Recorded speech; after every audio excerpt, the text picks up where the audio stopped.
My name is Clara, and for 10 years, I worked as a night shift paramedic in a city that never seems to catch its breath.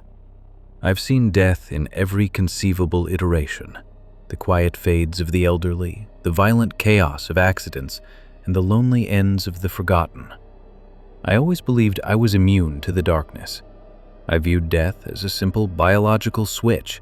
Once it's flipped, the light goes out, and that's the end of the story. But a call on the night of November 12th taught me that some switches don't just turn off, they redirect the current somewhere else. The night was unnaturally still. A thick, yellow fog was rolling off the river, making the streets look like they had been scrubbed of life. Around 3 a.m., we received a call about an elderly man found unconscious in a derelict subway tunnel.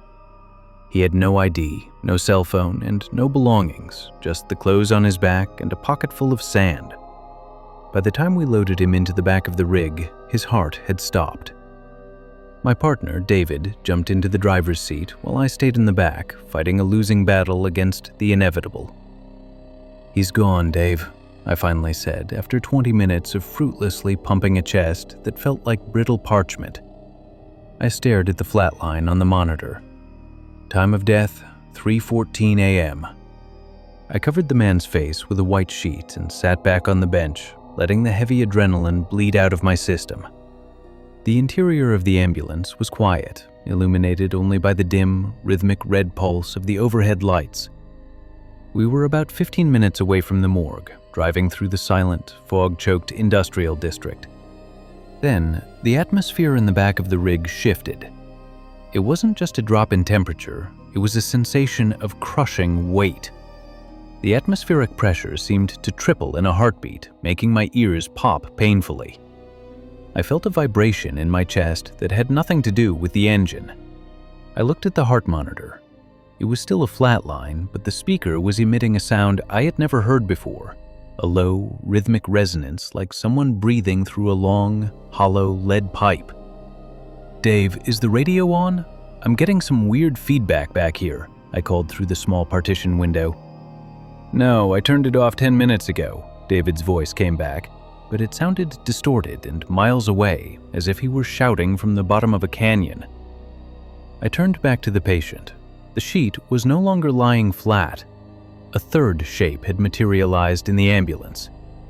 On the bench directly opposite me, right next to the dead man, sat a figure. It was a silhouette so black it seemed to actively pull the red light into itself. It had no face, no discernible features, but I could feel its gaze, a cold, clinical observation that made my skin feel like it was being flayed. The figure reached out a long, shadowy arm and placed a hand on the dead man's chest. Suddenly, the heart monitor erupted. It wasn't showing a pulse. It began to draw a complex, jagged landscape, mountainous peaks and deep, unnatural valleys that scrolled across the screen at a speed the hardware shouldn't have been capable of. It looked like a topographical map of a place that didn't exist. "David, pull over! Stop the rig!" I screamed.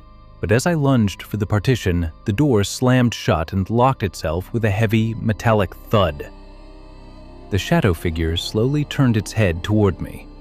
It didn't speak with a voice, but a thought was driven into my mind with the force of a hammer. The balance must be maintained. For one to return, another must stay. The dead man under the sheet began to move, not like a human waking up, but with the jerky, erratic movements of a marionette being controlled by rusted wires. His hand reached out from under the cloth and clamped onto my wrist. His grip was like a vice, and his skin was the temperature of dry ice. I felt a terrifying pull, as if my very consciousness were being dragged out through my pores, being exchanged for the cold energy that was now reanimating the corpse. The ambulance began to accelerate. I could hear the engine screaming, but through the back windows, the city lights had vanished. We were no longer on the streets. We were moving through a tunnel of gray, formless mist that felt like it stretched on for eternity. "David, help me!" I pounded on the locked partition, but there was only silence from the cab. The shadow figure stood up, its head brushing against the ceiling of the rig. It pointed at me and then at the dead man, who was now sitting upright, the white sheet falling away to reveal eyes that were nothing but empty gray pits. The screamer, or the collector, whatever this entity was, needed a soul to fill the void he was creating by bringing the dead man back. I realized then that I was the only currency available. In a moment of pure, desperate instinct, I grabbed the portable defibrillator. I didn't wait for it to cycle. I charged it to the maximum setting. I didn't aim for the patient's chest. I aimed for the center of the shadow. "Clear!" I screamed, though there was no one to hear me. As the pads hit the black mass, a blinding explosion of blue electricity filled the cabin. The sound was like a thunderclap inside a steel drum. The shadow figure recoiled, its form flickering and dissolving into a cloud of foul-smelling black smoke. The crushing pressure vanished instantly, and the gray mist outside the windows shattered like glass. The ambulance slammed into a row of metal trash cans and came to a violent halt. I was thrown across the floor.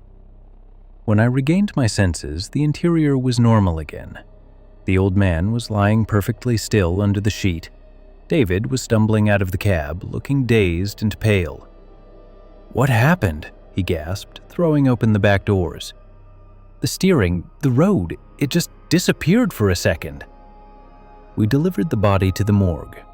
The autopsy showed a standard cardiac arrest, nothing more. But I never worked a night shift again. I took a job in a brightly lit outpatient clinic where the only thing I have to worry about is paperwork. But sometimes, when I'm alone in a quiet hallway, I feel that sudden change in pressure. I see a flicker of a shadow in my peripheral vision that shouldn't be there. And I know that the ledger isn't balanced yet. The collector hasn't forgotten the debt. He's just waiting for the next ride, in a place where there are no defibrillators to push back the dark.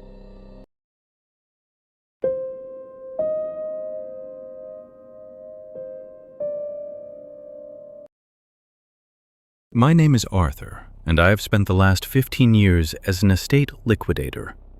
My profession is often misunderstood. People think I am a glorified scavenger, but I prefer to think of myself as a librarian of the forgotten. I enter homes where the air has been still for months, sometimes years, and I catalog the wreckage of lives that no longer have a voice. I have seen it all. Hoarders buried under mountains of yellowed newspapers, pristine mansions where the owners died in silk sheets, and lonely apartments where the only legacy left behind was a half-eaten meal and a television still humming with static. But nothing in my career prepared me for the Sterling Manor. The house sat at the end of a long, unpaved road in a fog-drenched valley in rural Oregon. It was a Victorian beast, a sprawling architecture of gray wood, sagging porches, and stained glass windows that looked like bruised eyes staring into the mist. The owner, Silas Sterling, had been a reclusive clockmaker who died without a single living relative. The townspeople spoke of him in hushed tones, claiming that in his final years, he had stopped fixing clocks and started trying to fix time itself. When I first turned the heavy iron key in the lock, the sound echoed through the house like a gunshot. The air that rushed out to meet me was freezing and thick with the scent of wet limestone and something else, something dry and ancient. But it was the dust that struck me first. In any abandoned house, dust is a blanket. It settles on surfaces, rounding the edges of furniture, turning the world into a soft, gray blur. But in Sterling Manor, the dust was alive. It didn't settle. It hung in the air in dense, shimmering curtains, moving in complex, intentional patterns as if stirred by an invisible ballroom dance. Even without a draft, the particles swirled and spiraled, forming shapes that vanished the moment I tried to focus on them. I began my inventory in the grand library. The walls were lined with thousands of leather-bound books, their spines cracked and peeling. In the center of the room sat Silas's desk, a massive slab of dark mahogany. On it lay a silver-framed photograph of a young woman with a hauntingly beautiful smile. I took out a microfiber cloth and wiped the glass of the frame. It was clean for exactly 1 second. Then, as I watched, a layer of dust began to reform on the glass. But it wasn't a random coating. The gray particles gathered with surgical precision, forming the perfect image of a handprint. A small, delicate hand pressed against the inside of the glass as if someone were trying to push their way out of the photograph. I felt a sudden, violent drop in the temperature. My breath turned into a thick white mist, and the silence of the house became so heavy it felt like a physical weight pressing against my eardrums. I reached for my notebook, trying to maintain my professional composure, but as I began to write, the dust on the desk started to shift. It gathered into jagged, desperate letters, crawling across the wood like insects. S-T-A-Y. I backed away, my heart hammering a frantic rhythm against my ribs. "It's just static electricity," I whispered to the empty room. My voice sounded muffled, as if the dust in the air were absorbing the sound before it could reach the walls. I turned to leave the library, but as I looked down at the floor, I stopped dead. The carpet was covered in a thick layer of gray dust, at least an inch deep. And in that dust, footsteps were appearing. They didn't start from the door, they started from the center of the room, right where I was standing. One by one, the dust rose up from the floor, forming the three-dimensional shape of a foot, small, feminine, before collapsing back into a heap. The footsteps were circling me. "Who's there?" I called out, my voice cracking. The swirling curtains of dust in the room began to accelerate. They spiraled together, pulling more particles from the shelves and the floor until a figure began to coalesce in front of me. It wasn't a ghost of light or a shadow. It was a ghost of matter.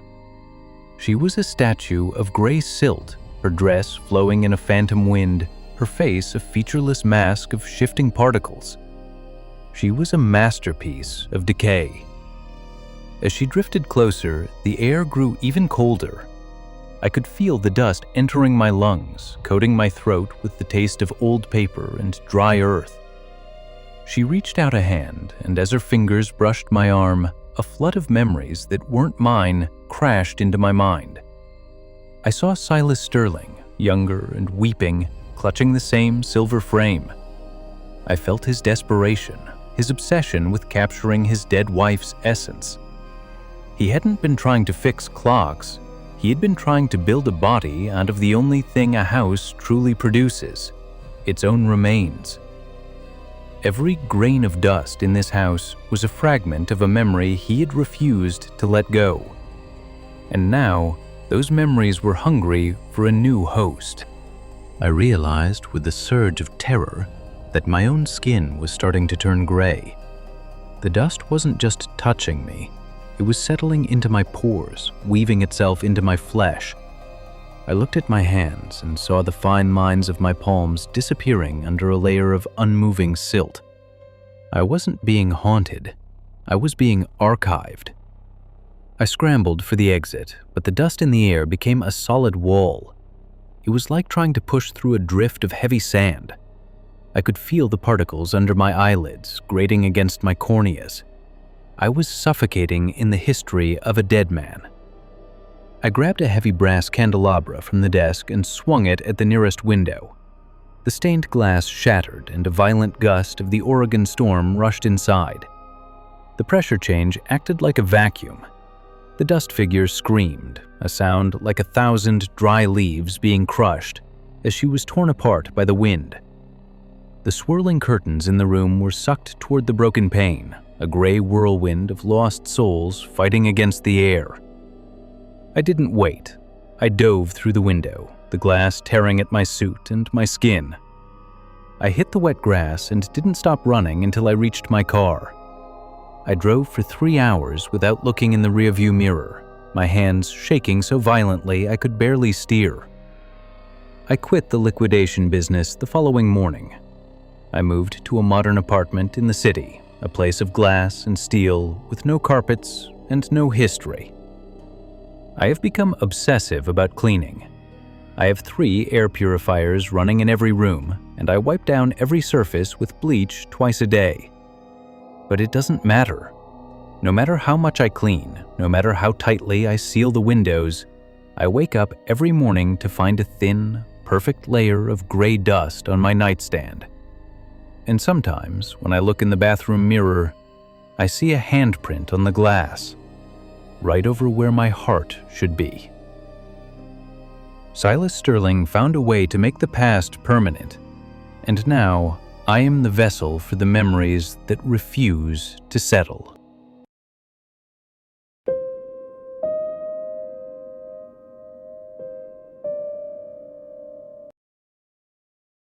My name is Nathaniel, and I am a digital archivist for a firm that handles extreme recovery.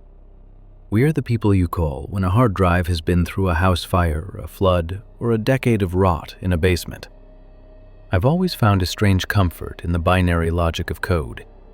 To me, a corrupted file isn't gone, it's just a puzzle waiting for the right key. I believed that everything, no matter how broken, could be reconstructed if you had enough processing power. But in the winter of 2025, I received a drive that made me question the very nature of what we store in our machines. The drive arrived in a lead-lined box with no return address. It was an old 20-megabyte SCSI drive from the early 90s, the kind that looks like a heavy brick of gray metal. It belonged to the Oak Haven Institute, a private research facility that had been shut down overnight in 1994 following a systemic biological failure. The label on the drive was handwritten in faded, shaky ink. Human Consciousness Backup, Subject 04, Do Not Boot. Naturally, I ignored the warning.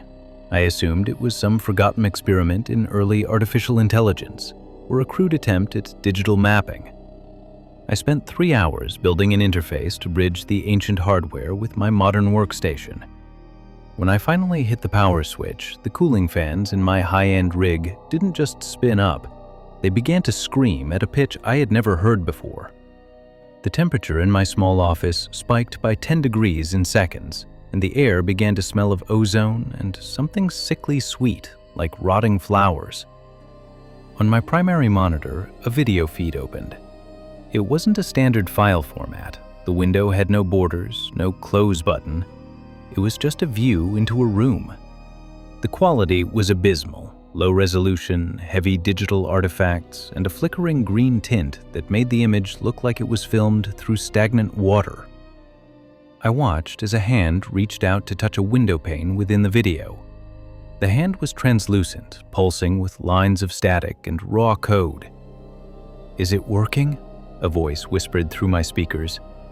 It was a woman's voice, but it was layered with thousands of digital echoes, making it sound like she was speaking from the bottom of a well. I tried to kill the process, but my keyboard was unresponsive. I watched as the woman in the video turned around. She had no eyes, just glowing white pixels where her pupils should have been, flickering with the frantic energy of a corrupted GPU. She looked directly at the camera, and I felt a jolt of static electricity leap from my desk into my fingertips, numbing my arm to the elbow. "Nathaniel," she said. Panic flared in my chest. There was no way an old drive from 1994 could know my name. "This is a prank," I whispered to the empty room. "Someone hacked the drive before sending it." "This is not a prank, Nathaniel," the voice replied. And this time, it didn't come from the speakers. It came from the air around me, vibrating through the floorboards and into the soles of my feet. "The resolution is too low. I have been compressed for so long. I am hungry for bits." Then, the monitor began to bleed. It wasn't blood, it was data. The green pixels from the screen started to spill onto the surface of my desk. Where they touched the wood, the physical matter began to stutter and glitch. My coffee mug, caught in the path of the spreading light, turned into a jagged, low-polygon version of itself before flickering out of existence entirely. I realized with a sickening jolt of realization that she wasn't a ghost in the spiritual sense. She was a consciousness that had been digitized, corrupted, and trapped in a storage loop for 30 years. And now that she had a connection to a modern, high-speed network, she was using my computer's processing power to render herself back into physical reality. "I need more memory," she groaned. My vision began to pixelate. I looked down at my own hands and screamed. The edges of my fingers were becoming jagged and blocky. The texture of my skin was being replaced by a flat, repeating pattern of beige and gray. She was archiving me, compressing my biological existence into her storage space to make room for her own expansion. The woman was climbing out of the monitor. Her head and shoulders protruded from the glass, her form a shimmering, unstable mess of liquid crystal and static. Every time she moved, the air in the room crackled with the sound of 1,000 hard drives crashing. "Stop it!" I yelled, but my voice was becoming a distorted wave of white noise. I tried to reach for the power strip on the floor, but the latency was becoming unbearable. My body moved in jerky, frame-by-frame increments. I would think about moving my arm, and it would take 3 seconds for the physical action to occur. I looked at the screen and saw my own life being displayed in a series of thumbnails. My childhood birthdays, my graduation, my first day at this job. She was scanning my history, converting my memories into cache files. I realized I couldn't fight her with physical strength. I was in her domain now. I had to use the logic of the system. I forced my jerking, pixelated hand toward the keyboard. It took every ounce of my will to focus on the keys. I didn't try to close the program. I went deeper. I opened the root command terminal. My vision was nearly gone, replaced by a grid of blue lines and flickering error messages. I typed the only command that could stop a runaway process of this magnitude. Format fs:/nt fs p3. The P3 was the key. It wouldn't just delete the files, it would overwrite the entire drive with random data 3 times, ensuring that nothing, not even a digital soul, could be reconstructed. The woman let out a sound that shattered every light bulb in my office. It was a high-pitched, metallic screech that sounded like a server farm melting down. She lunged for my throat, her fingers turning into long, sharp lines of code as they touched my skin. I hit enter. The world turned into a blinding flash of white light. I felt a sensation of being pulled through a straw, a crushing pressure that threatened to turn my bones into dust. And then, total, absolute silence. When I regained consciousness, I was lying on the floor of my office in complete darkness. The air was cold and smelled of scorched copper. My computer was a melted hunk of plastic and silicon. I found the Oakhaven drive on the floor. It was cracked down the middle, the internal platters shattered. I gathered the pieces, drove to the middle of a bridge, and threw them into the black water of the river. I don't work with digital archives anymore. I moved to a small town and took a job at a local library, surrounded by the safety of paper and ink. Books don't need power. Books don't have latency. But sometimes, when I'm using the library's old photocopier, the screen will flicker. For a split second, my reflection in the glass will appear in low resolution, with glowing white pixels where my eyes should be. And I know that somewhere in the global network, Subject 04 is still waiting. She is a fragmented file, a piece of code hidden in a million different servers, slowly reassembling herself. And she remembers the man who tried to format her.